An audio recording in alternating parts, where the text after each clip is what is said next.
e Salvador Jesus Cristo, o Verbo de Deus encarnado, vos abençoe, proteja e guarde ao longo de todos os dias da vossa vida. Nós chegamos hoje ao 4º domingo da Grande Quaresma, queridos irmãos e irmãs em Cristo, e o que é que acontece? Acontece que a maioria de nós, se não todos, praticamente, quem sabe, só Deus conhece, mas certamente pela experiência que o mundo nos dá, a maioria de nós chegamos ao 4º domingo da Grande Quaresma cansados, desiludidos com o tempo de espera pela ressurreição de Cristo. A maioria de nós gostaria apenas de participar na parte festiva da Páscoa, que é a ressurreição do Senhor do túmulo, que é a vida eterna. A maioria de nós não o vê com bons olhos, pelo menos a nossa alma não vê com bons olhos todo este trajeto de luta, sacrifício, de minguarmos a nossa saciedade. E chegamos a esta altura, como eu dizia, ao 4º domingo da Grande Quaresma, cansados, desiludidos, desalentados, desmotivados. E às vezes até deixamos de vir à igreja, no domingo de Santa Maria de Egito, ou até já hoje, e até no domingo de Ramos, porque já não temos forças para vir. Porque o demónio fica à espreita durante todo o tempo da nossa vida. Mas nestes tempos das quaresmas, sobretudo da Grande Quaresma, que é esta que estamos a viver, que antes é da Páscoa, mais ele está pronto para nos atacar, e o tema é este, porque ele é belicista contra nós. Ele quer que nós o adoremos, que foi por isso que o demónio se voltou contra Deus. Ele queria ser adorado como Deus. E o Senhor expulsou e jogou-o na terra, rastejante, na serpente, que vem descrita no livro do Gênesis, no Jardim do Éden. Bem, e ele continua a querer que nós o adoremos. E nós, tantas vezes, vivendo uma vida de total desatenção, fazemos isso. E dizemos, não, mas eu não adoro o demónio. Como não? Não precisamos de explicitar ou de verbalizar o nosso acordo com o demónio. Os nossos atos estão lá. Não só nos indiciam a nossa anuência com Lúcifer, como são selo e lacre que nos põe como apaniguados, como seguidores dele. Nós não queremos ser isso, amados irmãos e irmãs. Nós nem sequer somos seguidores de Cristo. Nós dizemos isto, devemos seguir a Cristo. Nós devemos cumprir o que Cristo nos pede. O que é que Ele pede? Anda ao meu lado! Anda ao meu lado! É o que o Senhor pede. O Senhor é nosso irmão. Ele não quer nem sequer um espírito escravo naquele que vai adiante, que é Ele, e os outros que vão atrás. Claro que sim, que nós, por humildade diante do Senhor nosso Deus e Salvador Jesus Cristo, Verbo encarnado, se o Senhor nos chamar para o lado dele, agradecemos, mas quando pudermos dar um passo atrás, nós daremos. E quando o Senhor nos puxar para o lado dele, vamos outra vez. E a seguir outra vez atrás. Porquê? Porque Ele é o que Ele é. Ele é o Filho de Deus. Eu sou filho do Pai, sim, mas não por natureza, só por semelhança. Este só não me torna um filho menor de Deus, nem me torna um receptáculo onde o amor do Pai que me é dedicado é um amor inferior àquele que Ele tem por nosso Senhor Jesus Cristo. Não é. Já vos disse, já partilhei convosco muitas vezes, onde nós sabemos que o amor que Deus Pai tem por cada um de nós é exatamente igual àquele que tem por nosso Senhor Jesus Cristo na cruz. Porque aquele Filho unigênito de Deus é enviado pelo Pai. Ele não tem mais ninguém. Como filho, o Pai só tem o Verbo de Deus encarnado em Maria, que é Cristo. E tudo que o Pai tem, o Pai envia. E envia aquilo que Ele ama para onde? Para a morte. Enviou-nos a nós para a morte. Algum de nós foi chamado a subir à cruz em qualquer tempo, era ao século? Nenhum. Só Cristo. Então, se temos dúvidas quanto ao amor que o Pai tem por nós, está exposto aqui, no mínimo, o amor que o Pai tem pelo seu Filho e Verbo é o mesmo que tem por nós. Queridos irmãos e irmãs, por isso é que eu vos dizia, é para andarmos ao lado de Cristo, porque somos irmãos, nosso Senhor Jesus Cristo do lado de Cristo, mas sabendo quem Ele é, irmão seguramente, mas que irmão? O irmão que é Deus. Então eu ponho um passo atrás. ainda que saiba que é para andar ao lado de Cristo. Bem, e durante a grande quaresma, queridos irmãos e irmãs, é este horizonte de novidade, de coisas difíceis, porque nós as entendemos como tais. Os ascetas, os místicos, os grandes padres do deserto dos primeiros séculos e dos últimos séculos, não encontram nessas dificuldades tristeza, encontram na dificuldade trabalho a ser feito. As dificuldades, pela própria natureza do termo, são coisas que exigem o quê? Sacrifícios. São coisas, por dar uma redundância, difíceis, porque são difíceis. Carecem de luta da nossa parte, de perseverança, de persistência. Só que nós vemos nisso o que é cansaço. Então e a minha preguiça? A minha preguiça não lhe apraz, de forma alguma, é própria da preguiça, que assim seja, grandes trabalhos, onde ela possa ser depois responsabilizada. A nossa preguiça gosta de fazer o quê? De preguiçar. Quantas vezes nós marcamos um horário, falo agora estritamente da grande quaresma, vou rezar aquela hora todos os dias, escolho um horário, como eu digo a todos aqueles que falam comigo, escolhei um horário para rezar-vos. E porquê é que eu digo escolhei e não sou eu que lhe indico? Porque cada um de vós é que conhece a vossa vida, tem a ver com os vossos empregos, com os vossos trabalhos, tem a ver que se temos muitos filhos, se não temos filhos nenhum, se temos 16 anos, se temos 17, 27, 87. Então cada um escolhe diariamente o horário para cumprir, para rezar. Porque da mesma forma que o nosso estômago, na hora do almoço, ronca, se às 4, 5 da tarde não tivermos posto nenhuma comida lá dentro, a nossa alma também nos chama à comida que lhe faz falta, ao alimento que ela necessita, que é a oração. E se nós marcarmos para as 9 da noite todos os dias, 21 horas, e não rezamos, chegamos às 11 não rezamos, começamos a sentir um desconforto interior. É a fome da alma que não foi alimentada. E o que é que nós fazemos? Vamos ver a novela, vamos tomar banho, vamos ver o futebol. Entretanto, já são 11 da noite, já são 1 da manhã, e roncamos. E depois, Senhor, nem sabemos o que dizemos, filhos. Eu faltei, eu não sei o quê. Mas quando é uma vez, claro que não vai. Quando é todas as vezes, ao longo de todos os anos de toda a nossa vida, filhos e filhas, onde é que nós vamos, no dia de julgamento, é encontrar fundamentos, razões e justificações para dizermos a nosso Senhor Jesus Cristo que não conseguimos nunca combater a preguiça, ou o orgulho, ou a falta de amor. Nós não seremos julgados, nem questionados, no dia de juízo final, por não havermos ressuscitado os mortos. Não seremos perguntados nem julgados por nosso Senhor Jesus Cristo porque não tivemos visões espirituais. Porque para ressuscitar mortos e ter visões espirituais é preciso ser no mínimo igual aos apóstolos. Não seremos julgados, é o que eu quero dizer, por não termos sido iguais aos apóstolos. Pelo menos São Paulo e Pedro ressuscitaram mortos. É só ler-se a Sagrada Escritura.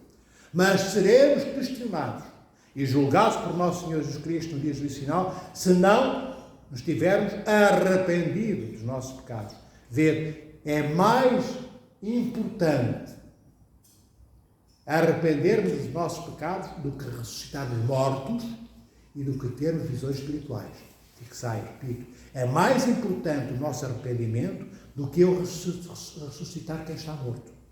É mais importante o meu arrependimento do que eu ver os anjos e os santos. É mais importante o meu arrependimento. Porque para eu me arrepender, amados irmãos e irmãs, eu tenho que vencer o meu orgulho.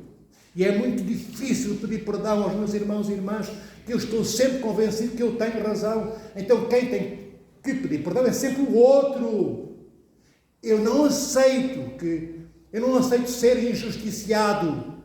Eu quero ver reconhecida a justiça que me falta. E devíamos aproveitar exatamente o oposto. Cada vez que alguém é injusto para connosco, cada vez que alguém nos faz mal indevidamente, é sempre mal feito, é sempre indevidamente, cada vez que eu estou inocente, é isto que eu quero dizer, deveríamos agradecer a Deus esse afago, esse carinho, essa festinha no nosso rosto físico e biológico e na nossa alma espiritual. Cada vez que alguém nos joga no lixo, devíamos agradecer a Deus pelo fedor fétido dentro do qual caímos, porque não é suposto o irmão julgar-nos na lixeira, e fomos julgados na lixeira, deitados fora, do amor e do respeito daqueles que amávamos e supostamente nos deviam de amar. Nesse momento nós somos outros Cristos. Onde é que jogaram Cristo? No Ritz ou foi na cruz? No Sheraton ou na cruz? Onde é que alguém fez justiça? Senhor, tu és o Filho de Deus, nós adoramos-te. Não, nós vamos te matar. Dá cá as tuas costas, porque vais ficar sem carninha nenhuma. Vão ficar as tuas costelas ao léu. Vais ser morto. Tu não vales nada. Não acreditamos em ti. É o que disseram aqueles que levaram Cristo para a cruz. Então a grande quaresma, queridos irmãos e irmãs, é uma caminhada sublime. Não é por acaso. Como eu disse, para domingo passado, da Santa Cruz, digo mesmo para este. Não é por acaso que São João Clímaco está aqui. É um dos maiores, eu diria, talvez o maior, mestre do ascetismo de todos os tempos. Ele nasce no século VI, na primeira metade do século VI, entre o ano 520 e 550. Depois é filho de uma família imensamente rica, muito bem educado, uma educação académica esmerada, e com 16 anos, tudo isto ele consegue, então aos 16 anos, porque com 16 anos ele vai para o mosteiro do Monte Sinai, o mosteiro de Santa Catarina, no Monte Sinai, que alguns de nós aqui, que chegaram aí comigo em peregrinação a esse mosteiro, conhecem, os que estão vivos aí, porque alguns já somos muito antigos. Não é? Bem, ainda somos o que somos. Bem, o que eu estava a dizer, e tem um pai espiritual que tem um nome estranho, chamava-se Martírio, em grego Martírios, chamava-se Martírio, o pai espiritual deste menino que com 16 anos vai procurar ser monge. Com 19 anos o pai Martírios morre e ele depois fica uns anos no mosteiro e depois pede ao abade, que ele não era abade ainda, e vai para o deserto, para uma cela, nas traduções más, para uma cova, uma gruta pequenina, dizem as boas traduções, e lá viveu por quase 40 anos. Até que foi chamado pelos monges depois do mosteiro de Santa Catarina, do Monte Sinai, onde ele tinha começado a sua vida monástica com 16 anos, e veio a ser o grande abade do Monte Sinai. Entretanto, enquanto estava no deserto, foi pedido pelo abade João, do mosteiro de Raitu, nome estranho, daquelas terras, que ele, João, que nós hoje conhecemos por Clímaco, escrevesse a escada da Ascensão Divina. Essa escada da Ascensão Divina tem 30 degraus. E ele vai se inspirar, São João Clímaco, na escada que Jacob vê, numa visão que tocava o sol da terra e ia até aos céus, e Jacob, o patriarca Jacob, via nessa escada os anjos subirem e descerem. Então São João Clímaco inspira-se nessa escada e depois confere àqueles 30 degraus uma virtude, são 30 virtudes, e o oposto delas. E ele vai explicando o que é que isso significa. Começa a primeira pelo abandono de todas as coisas do mundo. Abandono de todas as coisas do mundo. Temos que ser mais inteligentes, pouco a pouco, mais despertos. O que é que isto quer dizer? Uns dir-me-ão daqui a pouco, possivelmente. Temos que esquecer que o mundo existe. Erro crasso. Abandonar o mundo significa abandonar tudo aquilo que no mundo onde Deus não está. Em todas as outras coisas onde Ele está, é perfeito o mundo. O mundo é belo, tão belo que ele vai ser continuado, será transfigurado pelo amor de Deus. Quando nós formos divinizados, toda a criação crescerá connosco e habitaremos o novo reino dos céus. É esta terra transfigurada. Vede como o mundo é bom. Então, cuidado, quando eu digo que a primeira virtude que vem cá embaixo, no primeiro grau da escada da Ascensão Divina, esqueçamos o mundo, esqueçamos tudo aquilo onde Lúcifer investiu, onde Deus não está. E, não vou agora explicar quais são esses graus todos, mas o último grau é da fé, da esperança e do amor fraterno. Essa é a última e a maior de todas as virtudes. Mas é necessário, queridos irmãos e irmãs, ver até uma escada. Uma escada normalmente tem inclinação, ela é posta quase ao alto. Bem, é necessário subi-la. Mas antes disso quero dizer-vos aquilo que é próprio nós termos como noção e evidência na grande quaresma. O mundo diz-nos o quê? Esse tal mundo que é belo, mas também é perigoso. Nós temos que saber onde está o perigo e onde está a beleza. E o mundo de hoje diz-nos o quê? Está tudo bem. Cada vez está tudo melhor. Porque é um mundo onde Deus não paira. Ninguém se lembra de Deus, tirando aqueles que estão na igreja, evidentemente, mas o mundo em geral não. Importa o quê? Importa que nós investamos cada vez mais, que nós tenhamos cada vez mais património, mais bens, mais prestígio, que nós sejamos reconhecidos pelo trabalho que fazemos, que nos seja feita muita justiça, que os nossos direitos sociais, económicos e de saúde e por aí fora, tudo isto, as nossas pensões, andamos às vezes a morrer com medo que diminua 20 euros a pensão no final do ano e trabalhamos às vezes mais 15 anos só para conseguirmos ganhar mais 30 euros a pensão. Porquê, queridos irmãos e irmãs, que não era melhor ficar esses 15 anos em casa com menos 20 euros por mês e poder usufruir da família? Porque daqui a 15 anos, que é o meu pai e meus avós já morreram todos e até algum filho, porque eu quis uma reforma com mais 30 euros por mês e trabalhei mais 15 anos. É um exemplo. O mundo diz que isto está bem, isto é ótimo, isto é perfeito. Não é. O que é que sai daqui, amados irmãos e irmãs?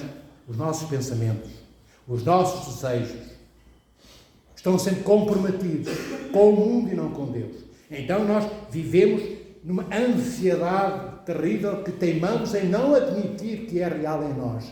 E isto conduz-nos a quê? A ruído.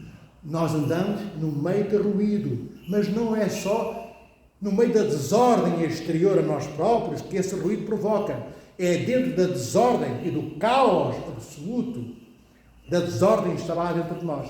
Então a grande quaresma, queridos irmãos e irmãs, a grande quaresma serve para nos trazer da confusão à unidade. Da confusão à unidade, queridos irmãos e irmãs. Serve para nos trazer da fragmentação, igualmente, à unidade também. E, sobretudo, para nos trazer do caos a Cristo. Porque a desordem interior é caos interior. No caos, que é gerador de ruído, eu não posso ouvir Deus. Eu nem sequer consigo ouvir a mim próprio, quanto mais a Deus. Depois, como eu vos disse há pouco, esta escada da ascensão divina, que é a descrição feita de todas as virtudes e do oposto de cada uma das virtudes, elaborada por São João Clímaco, ela chama-nos também a sermos o quê? A sermos santos, como o Senhor que está no topo da escada é santo. Mas ninguém é santo por acidente, queridos irmãos e irmãs, nem se sobe uma montanha acidentalmente. Porque é que eu ponho aqui abaixo da montanha? Porque a escada é isso. É preciso subi-la como sobe uma montanha. E o que é que exige de nós a montanha? Está cansadinho, vai sentar. Vai lá. O Sr. Tidório é idoso. Tem 45 anos, mas parece muito mais velhinho, não é? Ou terá 90. Nem uma coisa, nem outra. Bem, estava a dizer, é necessário, quando temos algo para subir, seja a escada da ascensão divina, mas por imagem mais próxima de nós, uma montanha. Uma montanha, quando se ergue diante de mim, exige de mim o quê? Para já a determinação. E antes da determinação, a firme e sólida intenção de querer subi-la. Depois, perseverança. Para que quando eu chegar a meio caminho, não diga, ei, estou cansado, venho embora, vou descer. Não. Perseverança para dizer, estou cansado, mas vou continuar. Porquê? Eu vou ser fiel à intenção primeira que tive. E não vou abandonar a determinação que me levou e me trouxe até aqui. E no caso, nós, a Igreja, tenho a graça de Deus, me ajudará a subir o resto da montanha que ainda falta. Mas é preciso querermos subir a montanha. É necessário querermos subir a escada da ascensão divina. Isto é necessário querermos pôr o pé hoje no primeiro degrau da primeira virtude, depois na segunda, depois na terceira, na quarta, na quinta. Bem, exemplos de virtudes, humildade, arrependimento, amor, perdão, tudo isto são virtudes. Se um dia leres a escada da ascensão divina, ireis ler as 30. Mas não é só a virtude A, a virtude B. Tudo aquilo que depois São João Clímaco, por exemplo, são cada uma delas. Então, queridos irmãos e irmãs, o que é que nós precisamos de fazer na quaresma? Como eu disse inicialmente, ninguém é santo por acidente. Não é? Acidentalmente, tropecei uma pedra e sou santo. Ninguém sobe. Por isso eu vos dei a imagem da montanha, ninguém é santo por acidente. Também ninguém sobe uma montanha acidentalmente. Isto é, eu tenho que querer ser santo. Mas o que é que Deus nos pede? Que saltemos como num trampolim do primeiro grau para o último? Não! O Senhor deu-nos uma vida inteira. Não nos criou só para vivermos 3 anos. Ainda que alguns vivam menos, por motivo de doenças. crianças que moram até 90 das suas mães, mas naturalmente é para vivermos entre 70 a 90 anos. Porque esse tempo todo? Porque Deus sabe que nós não conseguimos ser santos de um dia para o outro. Então o que é que Deus quer? O que é que Nosso Senhor Jesus Cristo exige de nós? Um passo de cada vez, degrau a degrau. Não podemos galgar degraus, isto é, saltar do 3º para o 7º degrau. Temos que viver cada degrau na exigência que Ele nos pede. Entendem, meus irmãos e irmãs? Hoje um degrau, hoje uma oração, hoje um ato de amor, e hoje eu estou com Cristo, lado a lado. O Senhor estará lado a lado comigo. E por fim, dir-vos-ia, queridos irmãos e irmãs, que da mesma forma que esta escada se chama a escada da ascensão divina, também é a escada da descida divina. Porque antes de nós sermos chamados a subir esta escada, já Deus a desceu até nós. Já o Verbo de Deus, continuando eternamente a Trindade, vem até nós, encarna em Maria, mãe de Nosso Senhor Jesus Cristo, e Cristo está ao nosso lado. Às vezes perguntamos, pois, mas como é que Deus não vê o sofrimento que há neste mundo, as crianças a morrer de epidemias, as guerras a ceifarem vidas, bem, as injustiças todas, estas assimetrias sociais e todas as outras pejandas idênticas e semelhantes. Esquecemos que, antes de nós sofrermos, já o Senhor sai da Trindade no seu amor, transborda a Santíssima Trindade e mergulha no caos, neste mundo quebrado e partido. O Senhor não só mergulha neste mundo quebrado e partido, mas Ele mergulha no sofrimento inteiro, total, que é depois resumido visivelmente, de forma esclarecida e não escondida, na cruz. Algum de nós suportaria aquele sofrimento. Algum de nós suportaria sequer a injustiça de ter que subir a uma cruz, relativamente à qual não cometi nenhum crime para estar. Será que alguém aceitaria isso? O Senhor, como eu disse, encarna neste mundo, começando por encarnar no ventre de Maria, que é o cálice. Maria, o seu ventre é cálice, o primeiro cálice, porque é o primeiro receptáculo da Sagrada Eucaristia. O que é que temos dentro do cálice? Sagrada Eucaristia, o corpo e o sangue do Nosso Senhor Jesus Cristo. Pois antes de estar neste cálice feito de matéria metálica, estava no ventre vivo de Maria. Por isso, a importância de Nossa Senhora não é uma mulher qualquer, é o primeiro cálice do mundo. E não é como nós, que comungamos durante uns segundos e depois, daqui a uma semana, pelos pecados que fizemos, devemos comungar, até deveríamos comungar todos os dias e arrependermos todos várias vezes por dia. Maria transporta a Sagrada Eucaristia.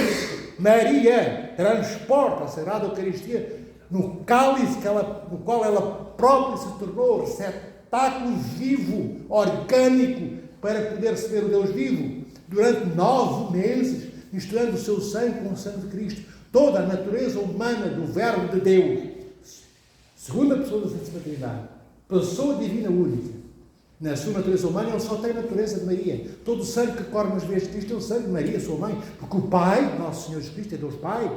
Deus Pai não tem veias, não tem órgãos. Deus não é feito de partes, é simples. Voltando, queridos irmãos e irmãs, ao que estavam a dizer, é este Deus que desce, antes de nós sermos convidados a subir a escada da Ascensão Divina, narrada por São João Clímaco, já Deus, Verbo encarnado, desce. Já Cristo mergulhou, como eu vos disse, no caos, no mundo partido, quebrado, como eu disse, neste sofrimento que o Senhor assume.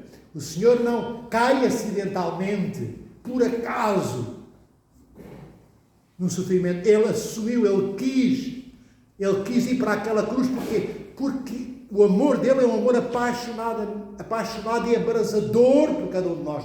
Não é só um mandato do Pai que leva Cristo à cruz. É Cristo que pega no mandato do Pai e faz no mandato do Pai um mandato seu. O Senhor não vai cumprindo aborrecido para a cruz. Porque é culpar a cruz, devia ter ido embora, o que eu estou aqui a fazer, não se esqueça o culpado, e aquilo dói, que vai ser difícil, porque eu tenho natureza humana, sou Deus, mas é na natureza humana que vai doer, é a minha natureza humana que vai lá para cima para a cruz. Cristo não vai desta forma para a cruz. Ele vai com o mesmo amor com que é enviado pelo Pai, assim ele se envia no envio do Pai, ele mesmo, pelo amor por cada um de nós. Porque o Senhor conseguiu ver aquilo que nós não vemos. Eu não consigo ver, a 100 metros de distância já vejo sequer só sombras. O Senhor conseguia. O Senhor, quando vai para a cruz, e antes de ir para a cruz e depois, quando desce ao lado e depois, quando sai da cruz, o Senhor Jesus Cristo conseguiu ver todos os rostos que nasceram e morreram antes dele, os que estavam juntos ali, não só em Jerusalém, mas em todos os países do mundo da época, e todos aqueles que iriam nascer depois dele. O Senhor viu todos e amou a todos. E é pelo rosto de cada um de nós e de cada uma de nós que o Senhor vai para aquela cruz. Que Ele não quer que ninguém tenha menos do que aquilo que lhe foi dado em herança pelo seu Pai. E seu Pai, Deus Pai, Pai do nosso Jesus Cristo, nosso Pai, na mesma medida e força, não nos deu por herança sermos adoradores do demónio. Que é o que o demónio quer, foi por aí que eu comecei este diálogo convosco. A nossa herança é adorarmos o Senhor nosso Deus. Adorarmos porquê? Porque Deus precisa ser adorado? Não, porque é da nossa natureza fazermos isso. Por toda a vida que nós respiramos e temos, todo o horizonte de alegrias e também das tragédias que vivemos, delas saímos, das tragédias, porque Deus permite que assim seja. Tudo o que somos e o que temos e o que vemos e o que escutamos, se os nossos ouvidos estiverem bem calibrados para as coisas de Deus, só ouviremos até, audivelmente, o que Deus nos dá para ouvirmos. Que vem, olhem, exposto por estes padres, como São João Clímaco, este nesta escada da Ascensão Divina e os outros nos seus escritos. Então, tudo o que o Pai nos deu é sublimemente importante para Ele, porque é importante para nós. Qual é a importância que nós temos para Ele? Podermos estar com Ele onde Ele nunca saiu. E sem nunca ter saído de onde estava, Deus esteve eternamente e está eternamente connosco. O que é que eu quero dizer? Sem nunca ter saído de onde estava. Nunca saiu da Trindade, sempre continua na Trindade. O Verbo de Deus encarnado. E está connosco. Entendem, filhos? Então, Deus, é importante para Deus, triúnico, o Pai, Filho e Espírito Santo, que nós saibamos administrar a nossa liberdade, para que nós, não Ele, para por nós, não por Ele, possamos tomar posse da nossa herança, que é a vida eterna, é a nossa imortalidade. Nós não nascemos para a morte, nós não nascemos para sermos abraçados pela morte dentro de um túmulo esquecido, perdido, na noite escura do cemitério eterno, pelo menos até que o sol, daqui a 1.000 milhões de anos, se expanda e queime. Os planetas, pelo menos aqueles que estão mais próximos, sabiam disso? O nosso Sol durará 5 milhões de anos mais. O que é que isto tem a ver com isto? Tem a ver, estejamos atentos. Não é na minha vida, eu não vivo 5 milhões. Não, nem precisamos. Daqui a 1 bilhão de anos não haverá vida na Terra já. A Terra será só uma crosta sem vida. Os oceanos irão evaporar-se. O Sol vai expandir-se mais de 200 vezes o tamanho que ele tem. Antes vai ser uma estrela vermelha. Não vou explicar o que isso é agora, mas um dia os jovens entre vós vão saber perguntar uns aos outros e depois transformar-se numa anã branca daqui a 5 milhões de anos. Mas daqui a 1.000 milhões de anos não haverá mais vida neste planeta. Aqueles que estiverem, como nós vimos, morrerão todos. Não há água, não há comida, nada. Será, amados irmãos e irmãs, que este é o destino, entre aspas? Será que este é o fim para a humanidade? Era bom que nos questionássemos e que buscássemos respostas para isto, para esta pergunta, da parte de Deus, da parte da Igreja. Sim, já tiver. Bem, para vos dizer que somos importantes para Deus porque Ele criou-nos com liberdade absoluta. Vede, uns vão para um mosteiro com 16 anos, como foi São João Clímaco, e outros fogem dos mosteiros com medo que Deus os chame para lá. Quem é que quer ir para um mosteiro hoje? Bem, em Portugal é difícil. Nos países ortodoxos, por longa data, por 1000 anos, não tanto. Temos os mosteiros cheios. Porquê? Porque nós não queremos abdicar. Eu quero casar, eu quero ter filhos, eu quero ter a liberdade, posso ter nem casar, mas o meu emprego, quero ir para a praia, eu quero comprar uns sapatos, eu quero mudar sapatos, anel, disto, daquilo, quero. O mosteiro não, porque o mosteiro, para mim, soa a aniquilamento pessoal. Eu não tenho nada, não tenho posse sobre nada, nem sequer sobre a minha liberdade, porque entrego a minha liberdade nas mãos da abadesa do lado. E esquecem que quando nós fazemos isto, amados irmãos e irmãs, quando entramos no mosteiro, assim, somos verdadeiramente livres. Nem senhor e possuidor da minha liberdade eu sou. Então eu tenho tudo para ser outro Cristo. O que é que Cristo tem na cruz? Toda a liberdade que o Senhor tinha para fugir da cruz. Ele entregou antes ao Pai. Por isso ele vai para a cruz. E a cruz nós sabemos que foi para onde o Pai o enviou. Então nós somos dos mosteiros, o mais próximo que no mundo existe, de sermos idênticos a Cristo. Só que nós não pomos estas perguntas.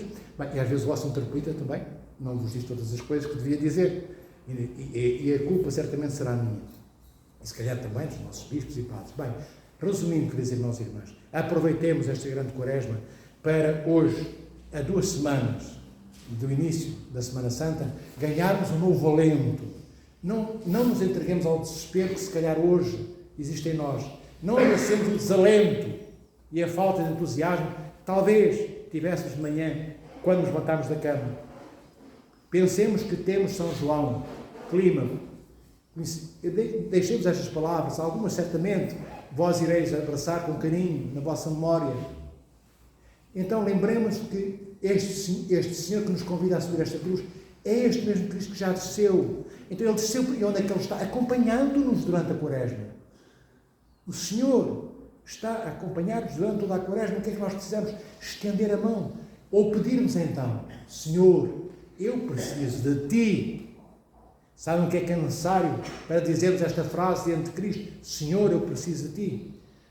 De ter uma virtude que é importante. Humildade. Na humildade eu reconheço o caos em que eu vivo. Reconheço as fragilidades que me invadem. E descubro que sozinho não consigo muitas vezes nem andar para a frente nem para trás. Então, humildemente eu digo, Senhor, eu preciso de Ti. E quando eu disser isto, agora, hoje, no domingo de São João Clímaco, se isto for minha intenção, Senhor, eu preciso de Ti para o resto da quaresma, para tudo, o resto da nossa vida, podemos fazê-lo e pedir. Mas o Senhor, acompanhar-nos, nós conseguimos rezarmos à altura certa e rezar mais cada dia e respeitarmos o nosso jejum e chegarmos à Semana Santa com o rosto lavado, ou pelo menos com o início dessa lavagem já tomada a sério por nós, para depois poderes participar plenamente na festa da ressurreição do nosso Senhor Jesus Cristo. Termino com isto, amados irmãos e irmãs.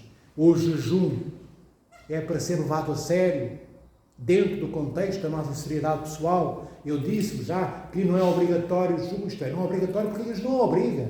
Mas também não era obrigatório que Cristo fosse para a cruz. Vê a exigência. Para onde Cristo foi? Passou ao lado da cruz. Não, foi para a cruz. Mas não era obrigatório.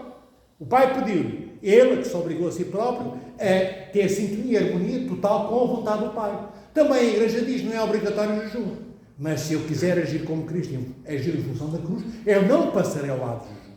Certamente, cada um de nós, porque isso é relativo para a nossa responsabilidade, temos de saber o que tipo de jejum é que podemos fazer. Há quem não possa fazer nenhum, já vos disse. Mulheres, senhoras que vão ser mães, estão grávidas, não é para fazer jejum. Às vezes muitos velhinhos envergonham-nos, conseguem fazer, pessoas com 90 anos, melhores jejuns do que nós. Mas à partida, pela Igreja, estão isentos de jejum. Crianças até aos 7 anos não devem jejuar. Mas se algum pequenino dizer, mãe, hoje não quero 3 fatias de pão, que eu como todos os dias do ano, durante a grande quaresma, posso comer só 2. É uma forma da criança jejuar. Deixemos-la fazer isto, porque não põe em causa a sua vida. Entendem, filhos? Bem, o jejum é de tal forma importante que sem ele, amados irmãos e irmãs, não alcançaremos o reino dos céus. E é aqui que eu termino invocando a primeira rejeição de todo o jejum. Sabem onde é que foi rejeitado o primeiro jejum do mundo? Por Adão. O que é isto senão um pedido da parte de Deus para que Adão jejuasse? Podes comer de todas as árvores do jardim, do Éden, mas não toques nesta que é a árvore do conhecimento do bem e do mal. Isto é, jejua desta árvore. É o que Deus pede. Jejua, não comas desta.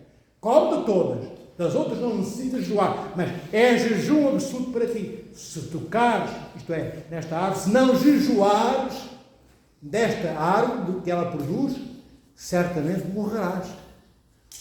Então, isto é dito por Deus.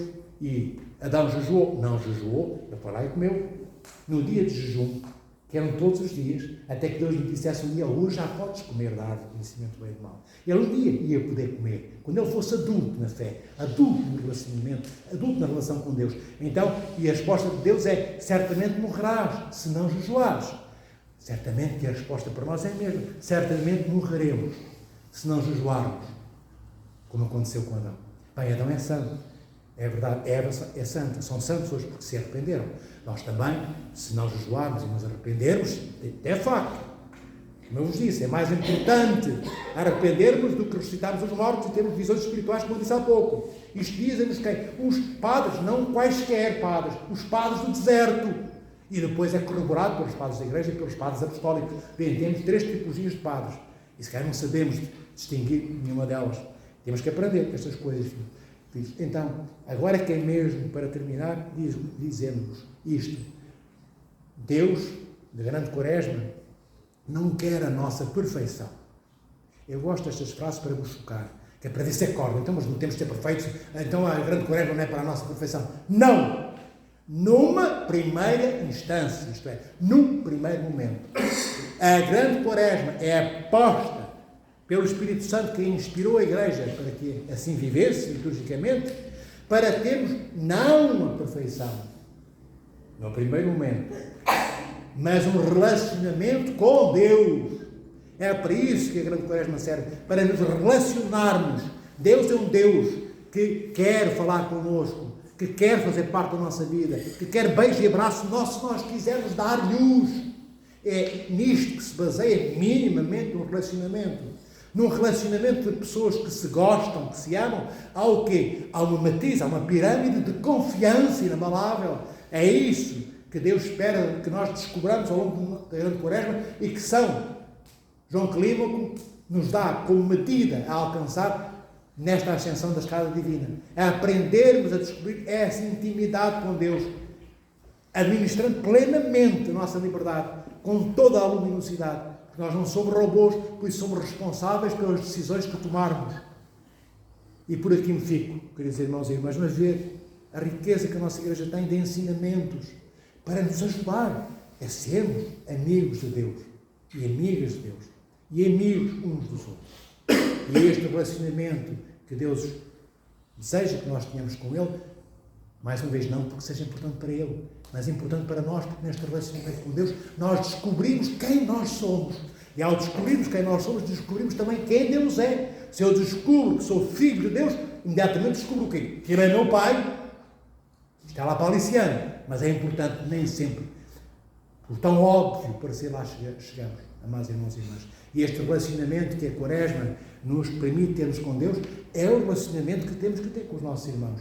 Em cada rosto dos quais está este Cristo, que antes de nós sermos convidados a subir a escada à estação divina, foi Ele que desceu. Bendito seja o Senhor nosso Deus, eternamente, agora e sempre, e pelo século dos séculos. Amém.